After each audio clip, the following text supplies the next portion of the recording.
Hi, my name's Lennox, and my mother slapped me at my brother's wedding because I wouldn't hand over my home. She didn't whisper. She didn't pull me aside.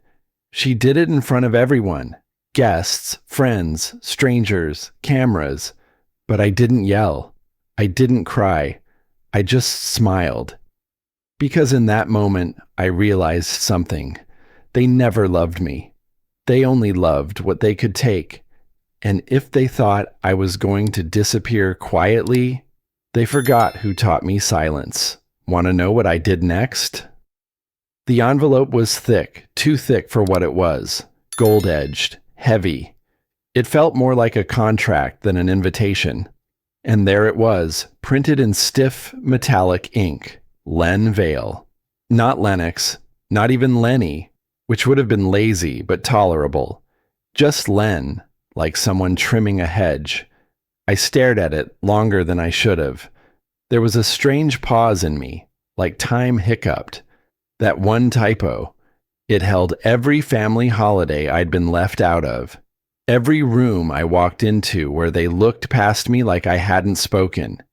It was never about what they said. It was what they didn't say. At first, I chuckled. Because what else could you do? It's not like they misspelled Corbin's name or forgot Talia's altogether. No, it was me, the youngest, the extra. But the laugh didn't last. That quiet started pressing down on my chest, squeezing until the room felt smaller. Before I could tear it open, the phone buzzed. Mom. I debated letting it ring, but I answered. Lennox, she said. No hello. You got the invite, I assume. I did, I said, my voice even. She ignored the awkward pause. Corbin and Talia want everything seamless. You're good at handling details. Could you come early, help with logistics? Help. Logistics. It was code. It always had been. You mean errands, I said, leaning against the counter. She let out a soft laugh, the kind that wasn't warm. You've always had a knack for blending in and making things work. That stung more than I expected, not because it was cruel, but because it was true. Sure, I said quietly. What do you need? Oh, just the usual. Pick up the suits, coordinate with the caterer, maybe check in on the music. You're downtown, after all. I looked out the window. My penthouse wasn't flashy. I'd chosen it for the quiet. But it was mine. Earned, not given. I could also just send a nice gift ahead of time, I offered. No need, she said quickly. Just bring yourself. And maybe something generous for your brother. It's his big day. That last sentence hit like an elbow to the ribs. My big day? I didn't remember her ever saying that about anything I'd done. I'll figure something out, I murmured. We hung up. No love you. No, can't wait to see you. Just a click. The sun had dipped lower in the sky. The apartment glowed with that soft Austin light that comes just before dusk. My phone buzzed again. Miles this time. You still the family's unpaid assistant? He said before I could speak. I half laughed. Some roles stick. You could always fake the flu, he said. Or move to Canada. I've got work, I lied. And a brother who needs his ties steamed. He paused. You okay, man? Yeah, I said, though I wasn't sure. Just tired.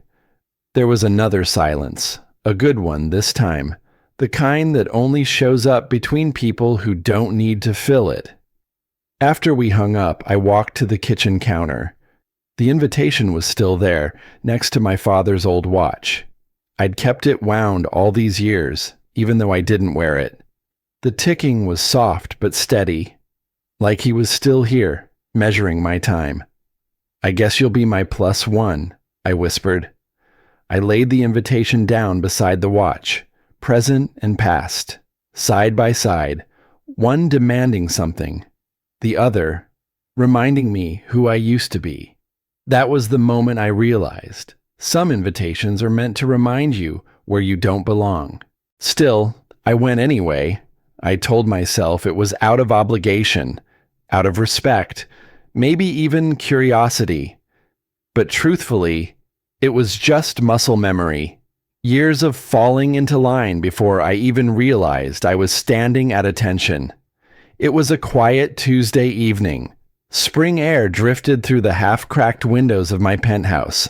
The city hummed below, soft and steady, like it always did around this time. My place was calm, clean lines, warm wood, quiet lighting. Everything here had been picked by me, for me. After years of being told what to wear, what to want, who to be, this space had been my rebellion, my sanctuary.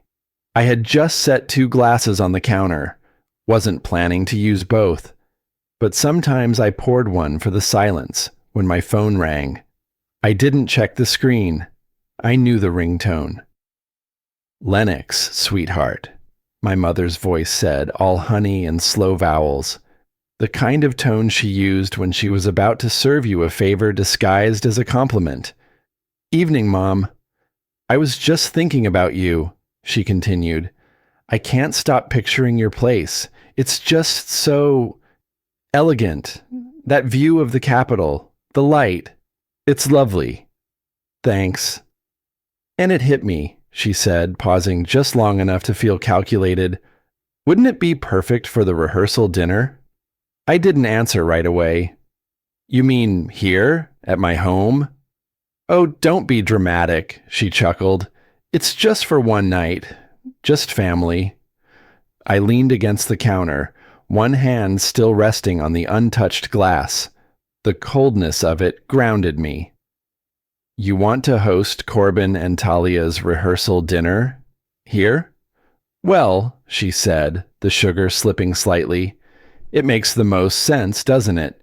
You're central, the space is beautiful, and you barely live there half the time.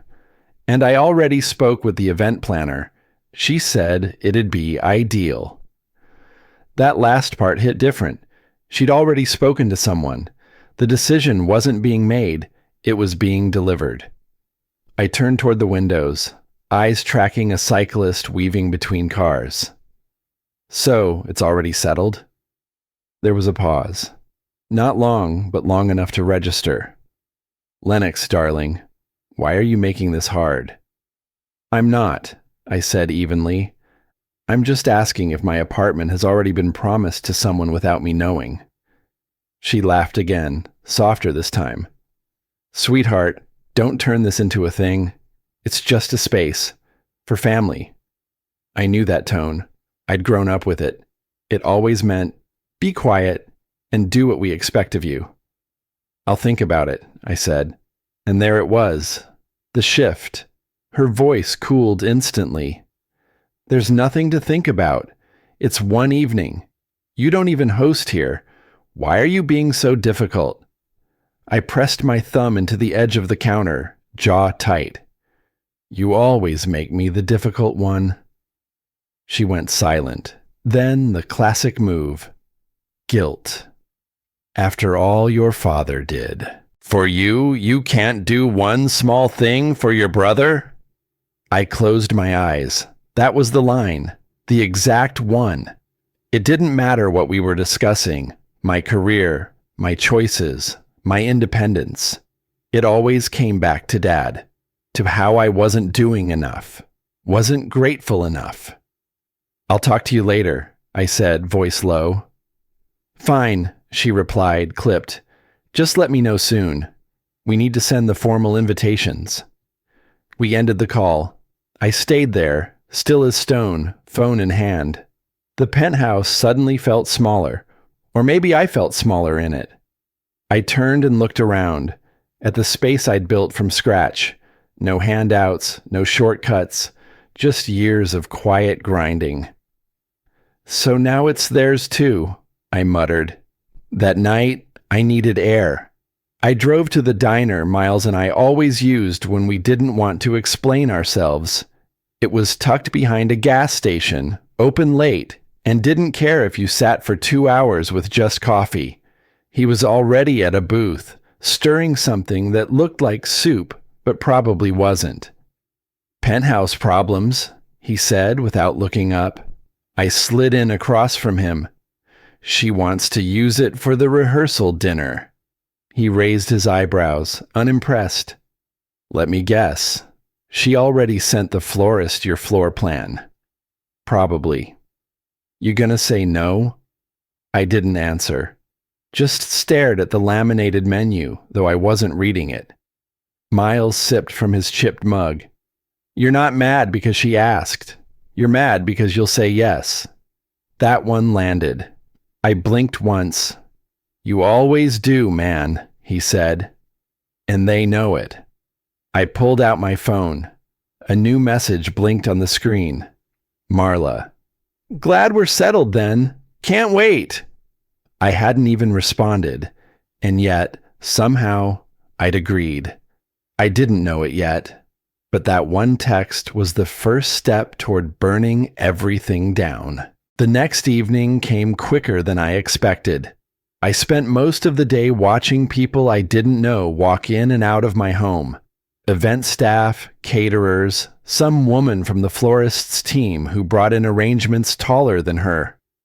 They unboxed things I hadn't approved, moved furniture I paid for, and hung string lights I never asked for.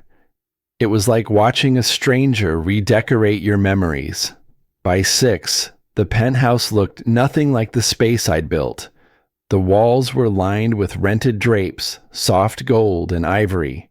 The shelves had been cleared to make room for scented candles and framed photos of Corbin and Talia, none of which I'd seen before. There were name cards on every table, menus printed with cursive fonts. I scanned them once, no mention of me. I stood by the window, dress shirt ironed stiff, sleeves rolled just enough to look useful. Marla had suggested, "You'll look more coordinated with the staff if you help direct things." That was her way of saying, stay out of the way, but make yourself useful. It was always about the optics with her, who looked like they were working, who looked like they belonged. The guests arrived in waves, heels clicking, laughter echoing, voices too loud too early. I greeted a few, nodded to others. One man looked at me, then glanced around and said, "You with the catering?" "Something like that," I replied, managing a smile. Across the room, Corbin was pouring champagne. Talia laughed at something he whispered. They looked perfect, framed in the glow of the space I had paid for. Then came the announcement. Some overenthusiastic MC they'd hired with a voice made for cruise ships. "Ladies and gentlemen, welcome to a very special evening, hosted by the soon-to-be newlyweds, Corbin and Talia Vale." The room clapped. I didn't. I looked down at one of the place cards near the bar. It read, "Mr. and Mrs. Vale." Underneath, "With love and gratitude for making this night possible." I flipped through a few more. Every name had its place, except mine. I moved through the crowd like a ghost in my own house. A couple of family friends stopped me to compliment the lighting, the setup. One older man, someone I vaguely remembered from Dad's retirement party, tapped my arm. "You must be the event planner," he said. "Very well done. Classy, not overdone." I laughed softly. "Appreciate it." He moved on before I could say more. Then came the toasts. Corbin stood first. He kept it short, thanked everyone, cracked a few jokes about Talia's shoe collection, said something about building a life with the woman of my dreams. People clapped. Talia's turn followed. Her voice was sweeter, but rehearsed. "We're so grateful to everyone here, to the Vale family for making this possible." She turned toward my mother, who beamed like royalty. No one turned toward me. I stepped back toward the kitchen, pretending to check on the servers.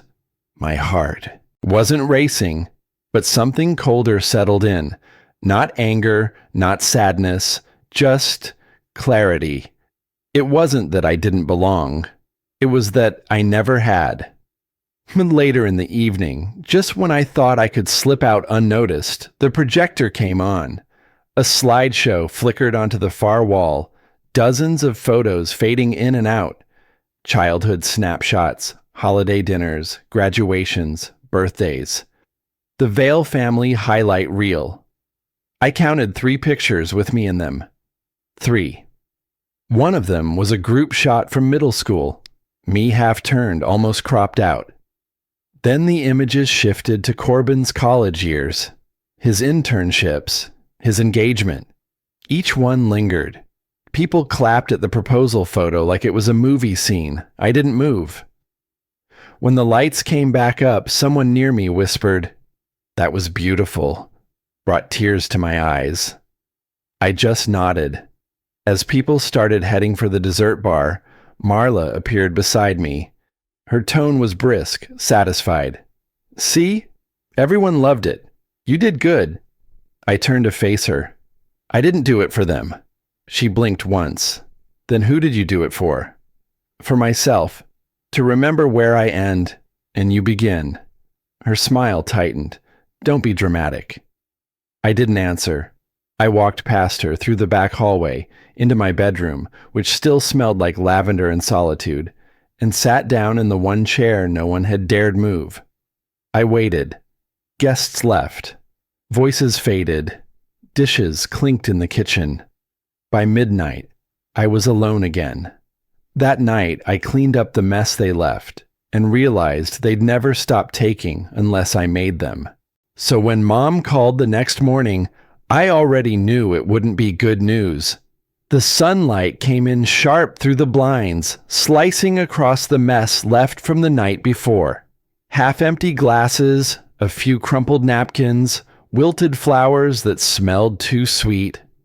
My phone was buzzing on the counter, a steady vibration that had started before sunrise and hadn't stopped since. 3 missed calls, 6 unread messages, all from Marla. "Call me now. Don't make this harder than it needs to be. We need to talk about the penthouse." I stared at the last one for a long time. The phrasing wasn't accidental. "We need to talk" never meant talk. It meant listen while I decide for you. I poured a cup of coffee, took a sip, then finally called her back. "About time," she said. No greeting, no pause. Just control, straight out the gate. "Morning to you too." "I won't keep you long," she said.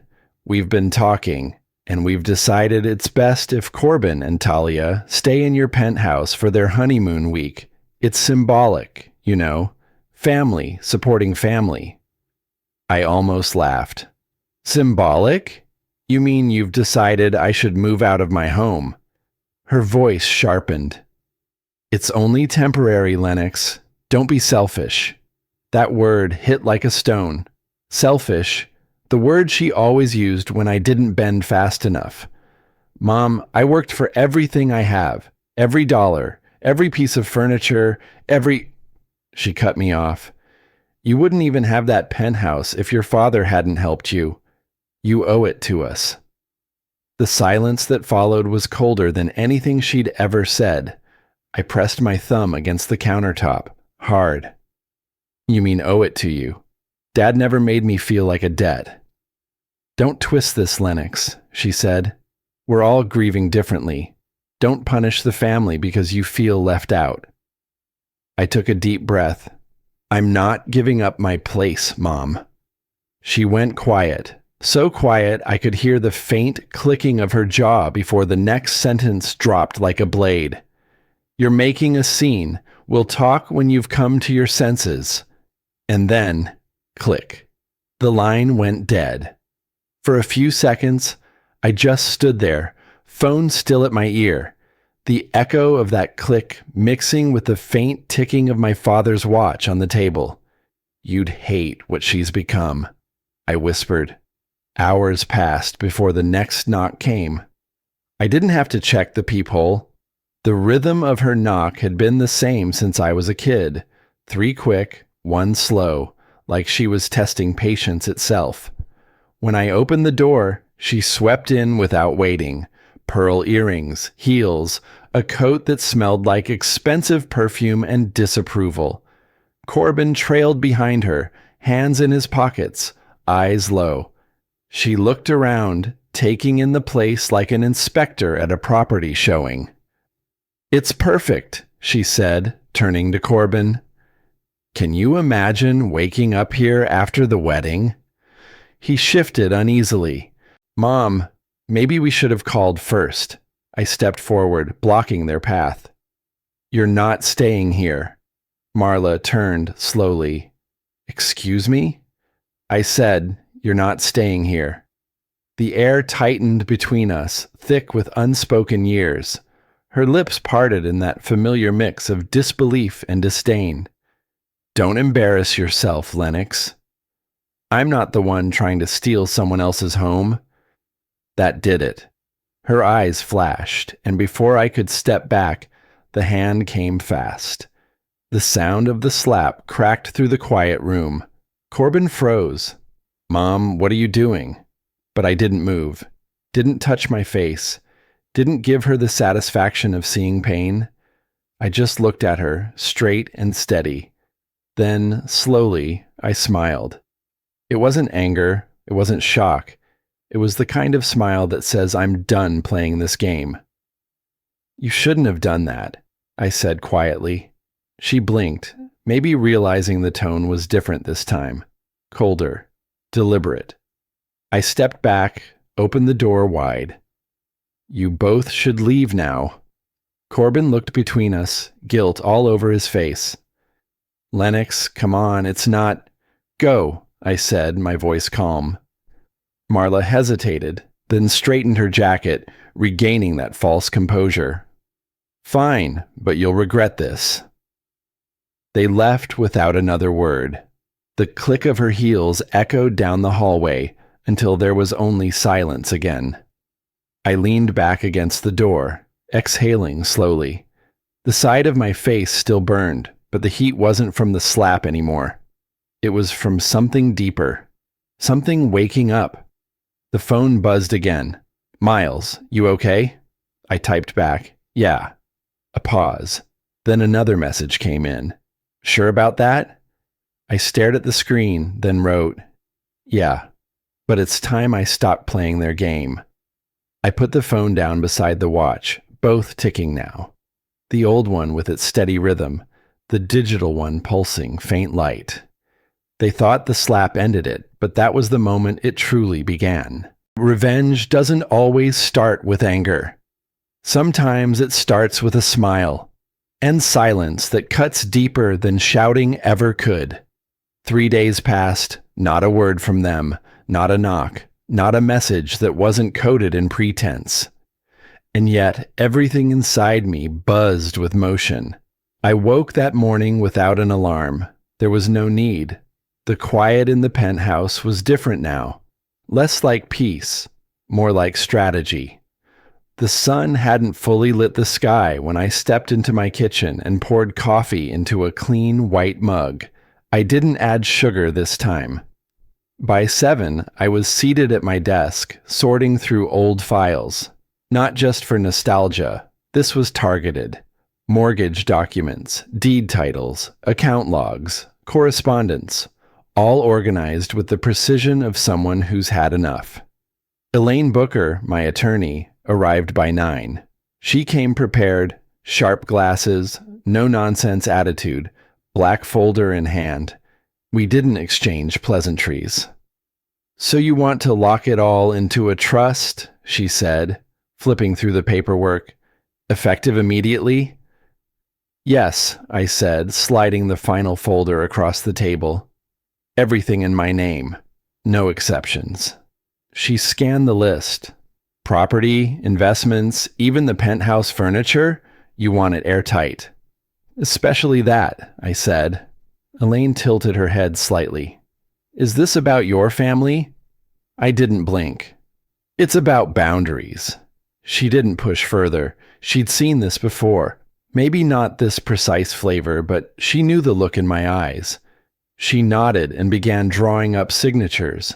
By noon, the trust was active. As Elaine left, I stood at the window, watching the world below move with the usual urgency of a city pretending nothing's wrong. I stayed there for a long time. I needed to feel still while everything in me began to shift. Then I picked up my phone. No missed calls, just more texts from my mother, still playing her favorite role, warm, worried matriarch.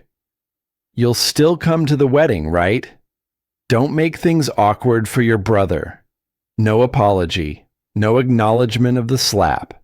Just the expectation that I'd fold, like always. I didn't respond. Instead, I called building security, changed my access codes, had guest passes revoked, hers, Corbin's, even Talia's. When asked for a reason, I simply said, change in status. They didn't question it. Later that afternoon, I walked through my place, room to room, drawer to drawer. I stopped in the hallway. There it was, the last family photo still hanging. Christmas, 10 years ago. We were standing in front of the fireplace at Mom's old house. Marla had her hand on my shoulder, that polished, possessive grip she reserved for public affection. Corbin was grinning next to me, already taller, already louder, already the one they favored. I stared at myself in that frame. A kid still trying to earn their approval, too young to understand it was never coming. You didn't know it yet, I whispered to the boy in the picture.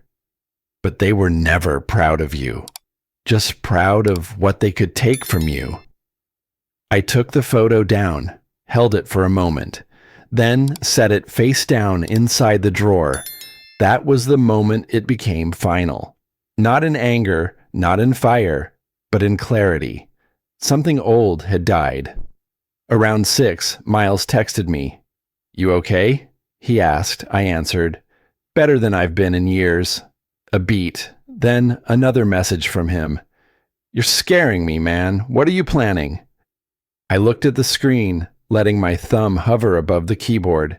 Then I replied, nothing loud, just balance.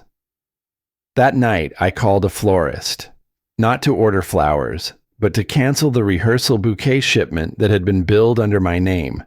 Let Corbin handle that now. One tiny string cut.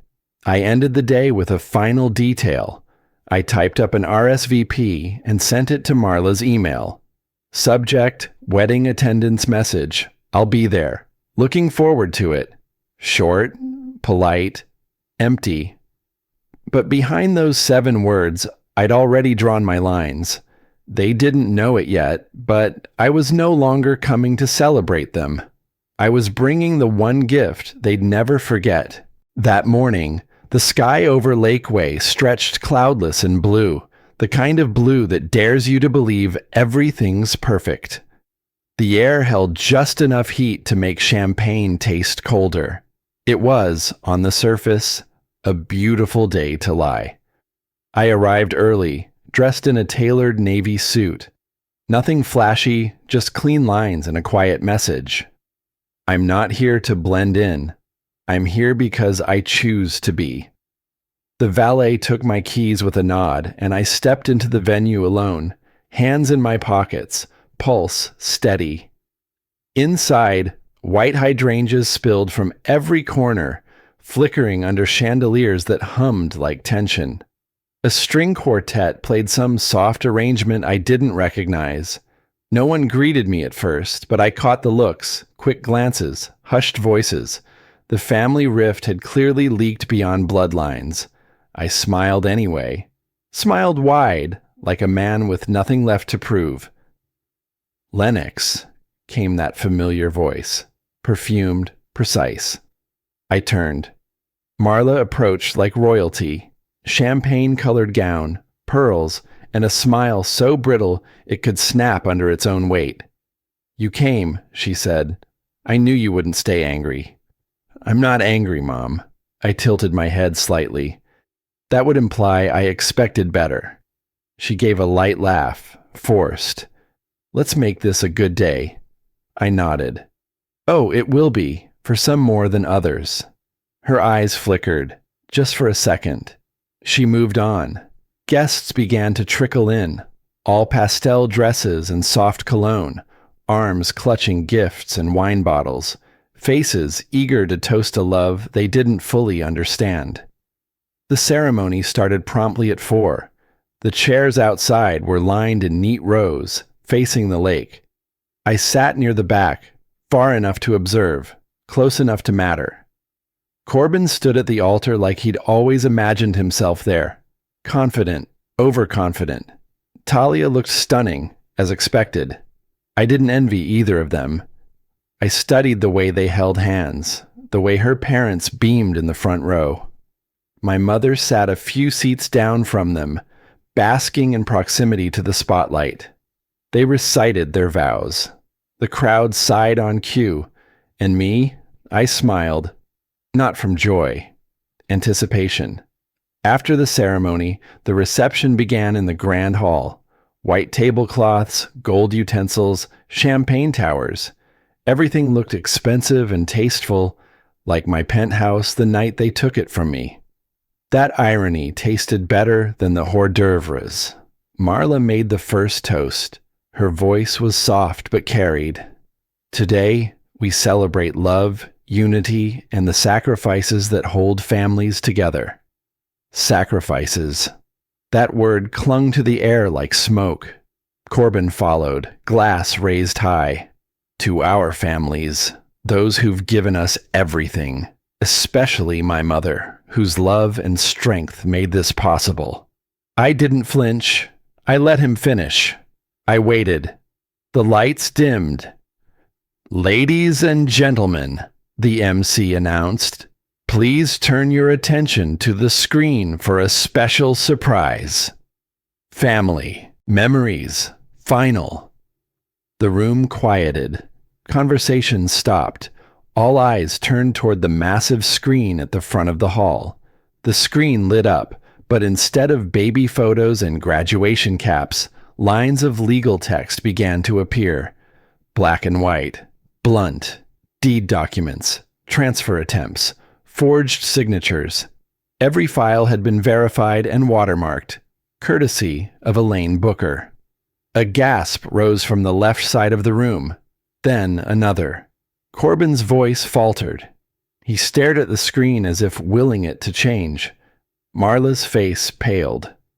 Talia blinked, then slowly turned her head toward her husband. The final slide showed us side by side. The original property deed with my name, and the unauthorized version bearing Corbin's forged signature. Silence. I stayed seated. Miles slipped into the chair beside me and whispered, "You actually did it." I took a slow sip of champagne. Told you.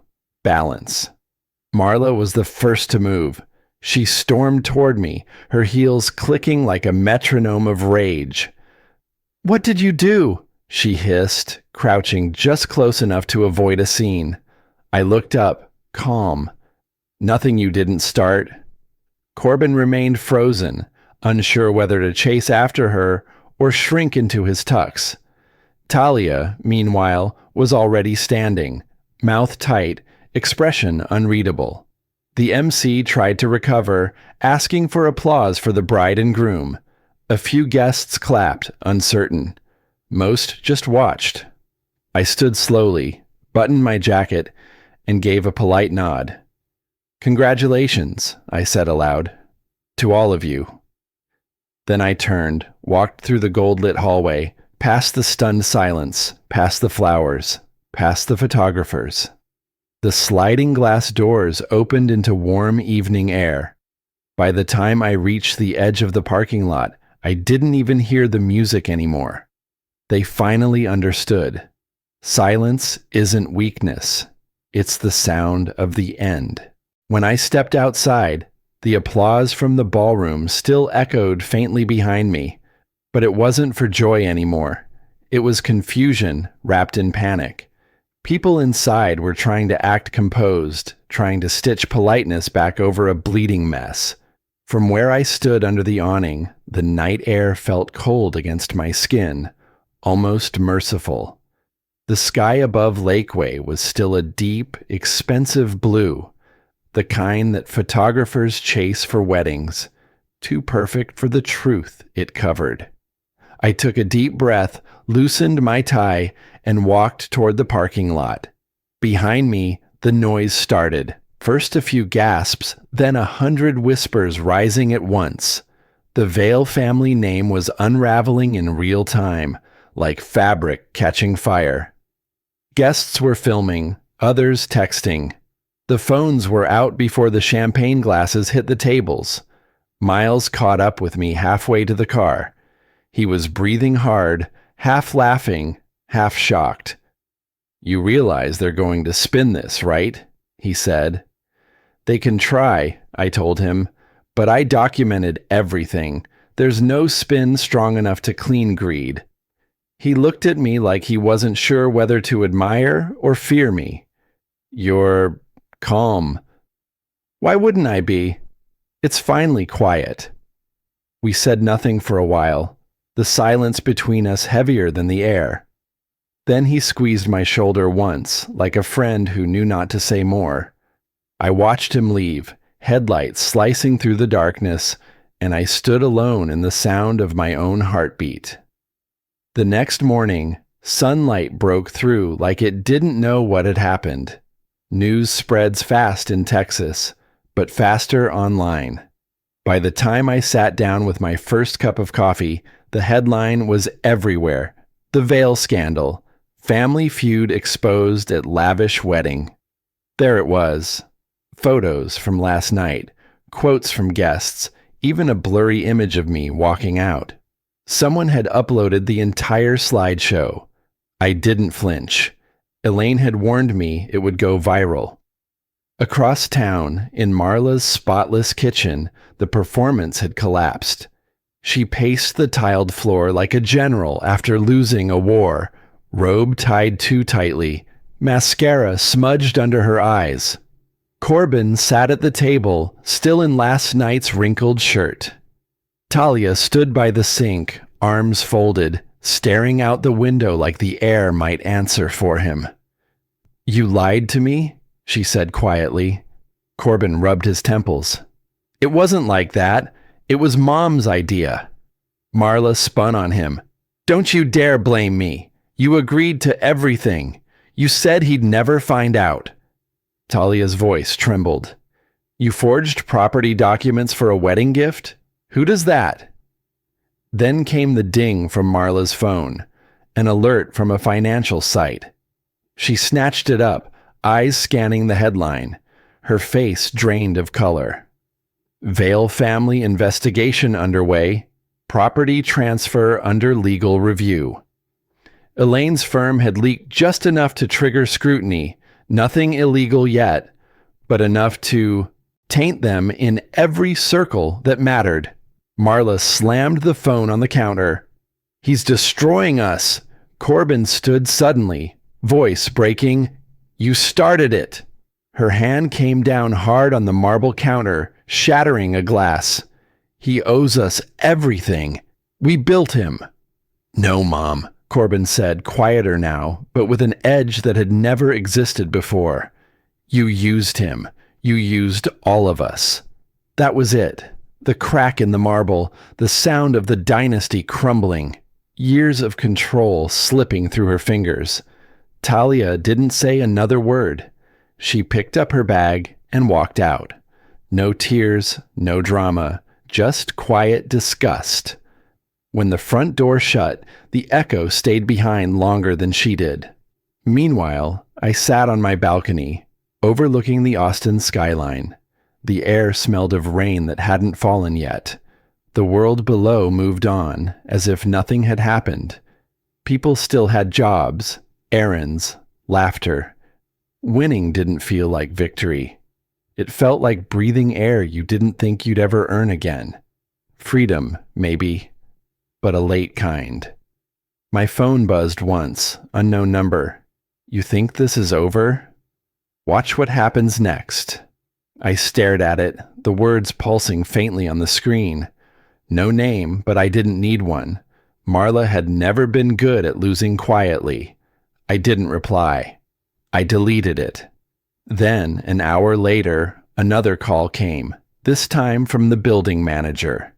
"Mr. Vale," he said, cautious. "Someone tried to enter your penthouse using an old access card. We stopped them, but they said they were family." I let out a slow breath. "You did the right thing. Keep it that way." He hesitated. "They were very upset." "I'm sure they were." After the call ended, I leaned back in my chair and watched the city stretch beneath me. I could still feel the faint pulse of my father's watch on my wrist. Tick, tick. Like time itself, reminding me what silence costs and what it can buy.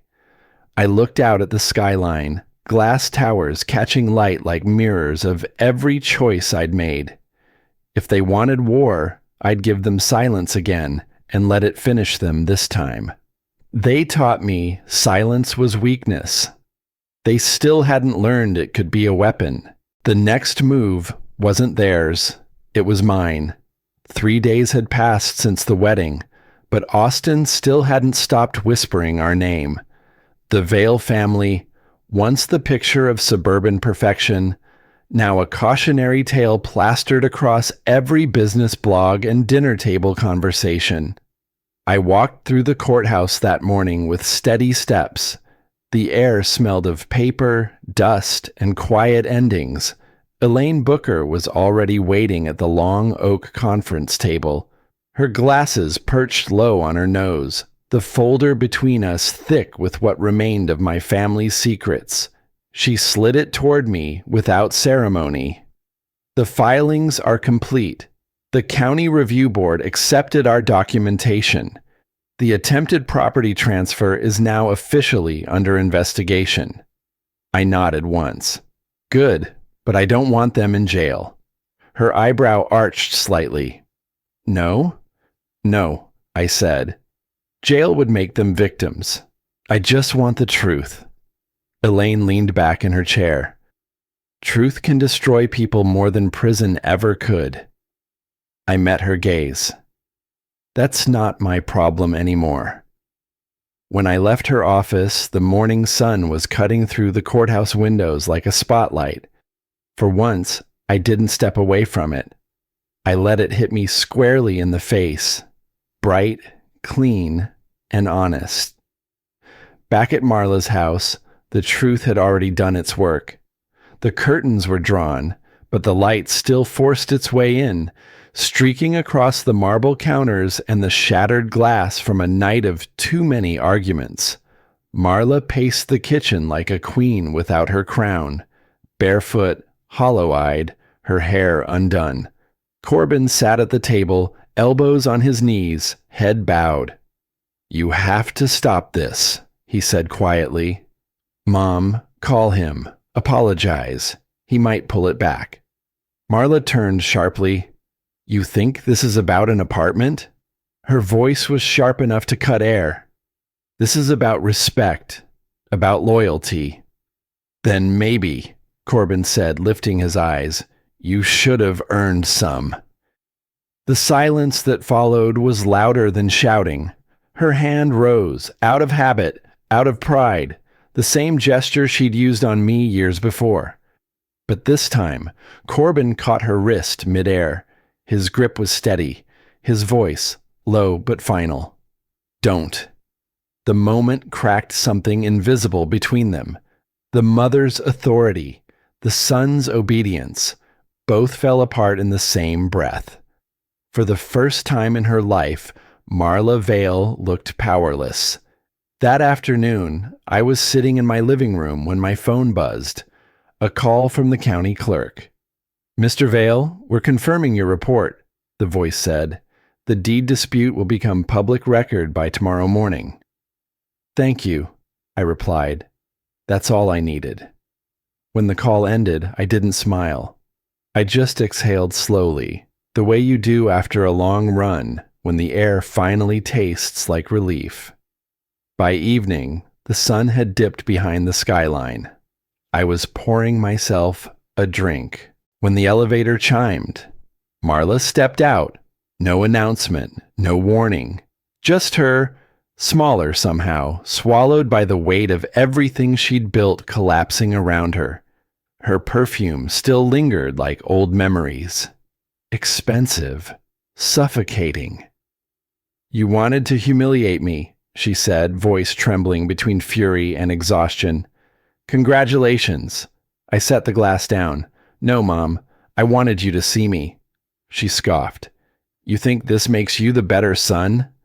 I looked at her, really looked at her, and saw not the tyrant I'd fought all my life, but a woman terrified of becoming irrelevant. "No," I said quietly. "Just the free one." She stared at me then, and for a fleeting second, something broke behind her eyes. Not anger this time, but regret she couldn't afford to name. "Is there any way back from this?" she whispered. "There was," I said. "You slapped it out of reach." Her lips parted, maybe to argue, maybe to apologize, but nothing came out. She turned, straightened her jacket, and walked to the door. When it closed behind her, I didn't move. The silence she left was heavy, but not cruel. It was peace. Imperfect. Earned. The next morning, a news alert lit up my phone. Vale Foundation scandal, Marla Vale steps down amid legal review. The headline didn't sting. It didn't thrill me either. It just felt done. I walked to the window, the city unfolding below. Cars crawling like quiet determination. The hum of ordinary life swallowing the last of the noise. On the counter beside me lay my father's watch. The same one I'd carried through every argument, every slight, every step of this war. I picked it up, listened to its soft ticking, and smiled faintly. Then I set it down, gently, for the last time. Some people never learn to say sorry, so you stop waiting. You stop chasing ghosts that can't hear you anymore. You build your peace in the silence they left behind. And for the first time in my life, their silence didn't hurt. It healed. But peace, I learned, isn't the same as forgetting. It had been 2 months. The chaos had settled, not vanished, just folded itself quietly into the layers of Austin's evening noise. The headlines faded. The Vale Foundation replaced her name on their board with a sterile, silent update on their website. No tribute, no explanation, just gone. The world moved on. I didn't. I stood at the same window I'd stood at 1,000 times before, watching the city stretch out in soft amber and navy hues. It no longer felt like a stage I'd been pushed onto, no longer something I had to conquer to feel seen. It was just mine, and that felt enough. On the counter beside me, the invitation still lay, the same one from months ago. Len Vale, scrawled in glossy font, a typo that no one cared enough to fix. I smoothed the corners gently, laid it next to the old watch I hadn't touched in weeks. "Funny how it started with my name spelled wrong," I murmured. Maybe that was all they ever needed me to be. A placeholder. A name they could bend, shape, parade when needed. Not someone they ever truly looked at. Not someone they knew. A knock pulled me from the thought. I opened the door to find Miles holding 2 cold beers, wearing that same easy grin, like nothing in the world could touch him. Or maybe like it had touched him too often, and he'd learned how to carry it. "Hope you still drink the cheap stuff," he said, handing one over. We sat in the living room, lights low, the sounds of the city seeping in through the open balcony door. I hadn't realized how much I missed just being. No plans, no strategy, just breathing with someone who didn't want anything. He popped his cap off. So, you really don't miss them? I didn't answer right away. Took a sip. Let the question hang in the air for a bit. I miss who I thought they were, I said finally. He nodded. Yeah, that's enough honesty for one night. We laughed, not the belly kind, the tired kind. The kind you let out when truth sits too close to your ribs, and humor is the only way to stretch. He stayed for another 15 minutes. We talked about the weather, how the Texas heat had mellowed just enough to let the air feel kind, about a new Thai place opening on Congress, about nothing important which made it matter more. When he left, he clapped my shoulder. You're not them, you know. You never were. I didn't answer, but I watched him until the elevator doors closed. Then I turned off the lights. The room wasn't dark. Not really. The city's glow filled the space like a slow tide, softening the edges of everything. I walked back to the counter, eyes falling once again on the two old anchors of a past I was finally ready to release. The invitation, the watch. I picked up the ladder, feeling its cold weight in my palm. It hadn't ticked in years, yet I'd carried it like it still meant something. A symbol of who I was supposed to be. The good son, the patient one, the quiet one. But silence. Silence had changed for me. I stepped out onto the balcony. The air was cool. Below, headlights moved like fireflies, distant and indifferent. Holding the watch one last time, I whispered, "Time's yours now, Dad. I'm done keeping it for them." I set it on the railing and let the wind take it. It didn't clatter or break, just disappeared. A faint shimmer swallowed by the depth of the city. I stood there a moment longer before heading back inside. I closed the door gently. No slam, no ceremony. The counter looked strange without the watch, just the invitation left. And next to it, something new. A folded note I'd written weeks ago, not meaning to keep, but never throwing away. On it, 4 words in bold ink. Len no longer Vale. I smirked. It was petty, but honest. I left it there. A small, quiet declaration. Sometimes peace isn't forgiveness, I whispered, eyes on that note. It's knowing you no longer owe anyone your silence. And for the first time, I didn't need them to see me. I already did.